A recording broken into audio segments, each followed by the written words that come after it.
Exercise 7.2 Theorem 7.2 page number 121 Theorem 7.2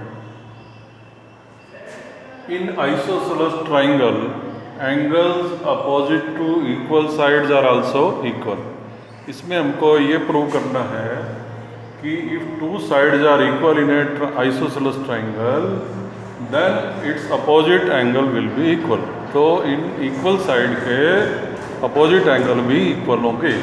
AB का opposite angle है C और AC का अपोजिट एंगल है B, तो एंगल C और एंगल B भी इक्वल होंगे, ये हमको प्रूव करना है।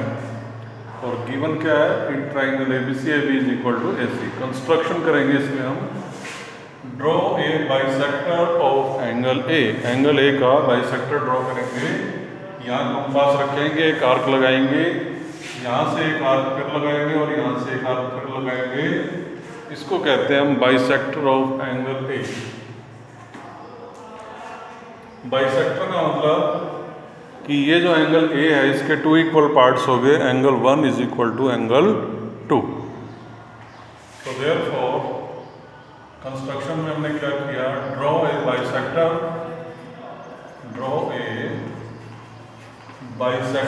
AN of angle A। तो बाइसेक्टर का मतलब होता है एंगल की टू इक्वल पार्ट्स हो गए, यानी कि एंगल 1 और एंगल 2, ये टू इक्वल एंगल्स हो गए, एंगल A के टू इक्वल पार्ट्स हो गए। Prove.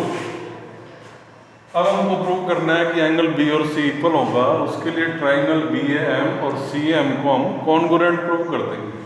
In triangle BAM and triangle CAM angle 1 is equal to 2 by construction.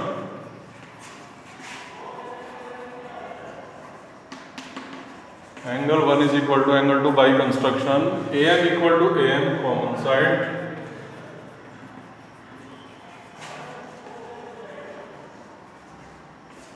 AM equal to AM common side और side AB equal to side AC given. AB is equal to AC given. तो therefore both of these two triangles are congruent। Triangle BAM congruent triangle CAM। Reason देखो, पहले side equal थी, फिर एक एक angle equal हो गया, फिर एक एक साइड इक्वल हो गई, तो रीजन हो गया SAS congruence rule. SAS congruence rule. तो ये दोनों ट्राइंगल्स कॉन्ग्रुएंट हो गए। इन दोनों ट्राइंगल्स को कॉन्ग्रुएंट क्यों प्रूव किया था, ताकि इसके जो कॉरस्पॉन्डिंग पार्ट्स हैं एंगल B और C वो इक्वल हो जाएं CPCT। तो angle B is equal to angle C by CPCT। Corresponding part of congruent triangles are equal. तो इस थ्योरम से ये प्रूव हुआ कि किसी भी ट्राइंगल में if two sides are equal तो उनके अपोजिट एंगल B और C भी इक्वल होते हैं। और इसका कन्वर्स भी ट्रू होता है, किसी ट्राइंगल में अगर दो एंगल इक्वल हो तो उसकी अपोजिट साइड भी इक्वल होते हैं। उस थ्योरम को भी हम इसी ढंग से प्रूव कर सकते हैं।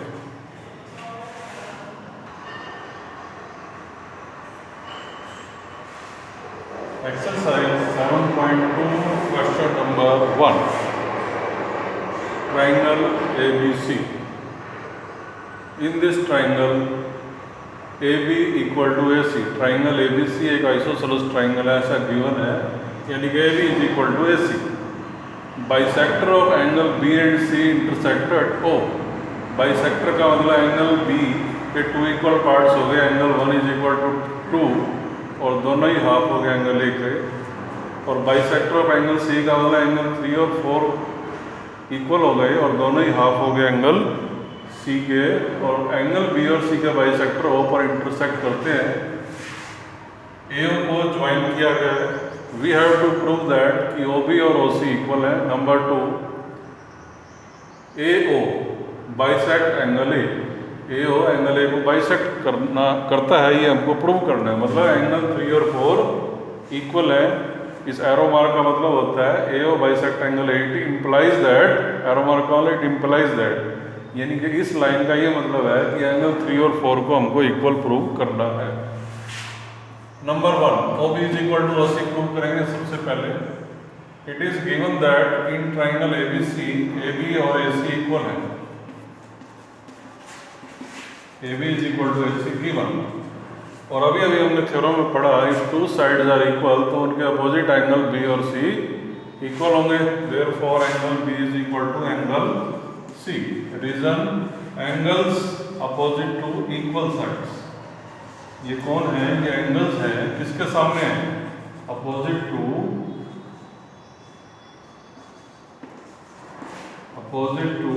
Equal sides.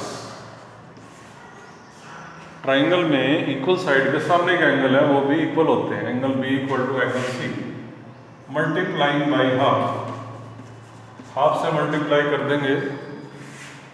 Half of angle B is equal to half of angle C। अब एंगल B का हाफ क्या होगा? एंगल B का हाफ एंगल 1B है, 2B है, तो हम 2 लिख लेते हैं। एंगल C का 3B है, 4B है, तो हम 4 लिख लेते हैं फ्रॉम गिवन। ये बात हमने लिखी फ्रॉम गिवन।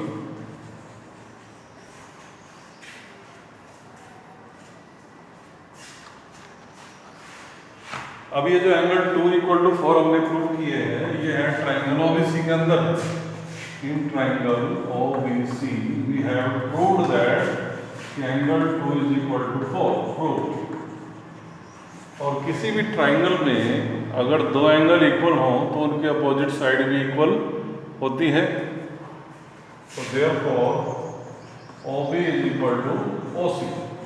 ये OB और OC क्या है? इक्वल एंगल की अपोजिट साइड, यानी कि साइड्स, ये कौन है? साइड्स हैं opposite to equal angles. Sides opposite to equal angles. तो OB is equal to OC को हमने प्रूव कर दिया। First part complete.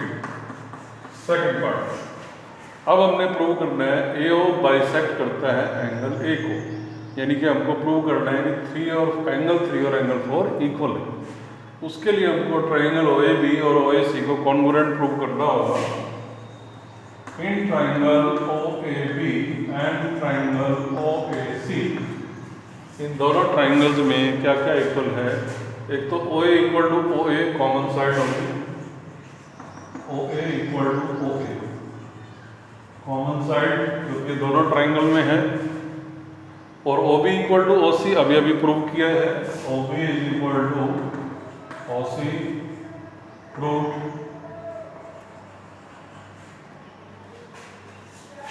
और AB is equal to AC ये गिवन है। AB is equal to AC given. तो इस प्रकार से 3 पार्ट इक्वल होते ही 2 ट्राइंगल कॉन्ग्रुएंट हो जाती हैं। तो therefore triangle OAB congruent triangle OAC SSS congruence rule. Triangle OAB is congruent to triangle OAC, reason SSS congruence rule. और दोनों ट्राइंगल होगी कॉन्ग्रुएंट। इन दोनों ट्राइंगल्स को कॉन्ग्रुएंट क्यों प्रूव किया था? क्योंकि हमको प्रूव करना था कि 3 और 4 इक्वल है।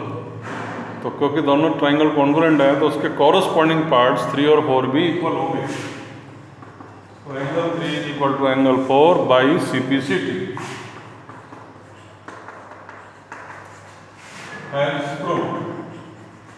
तो इस प्रकार से हमने ये क्वेश्चन को प्रूव कर दिया। Thank you.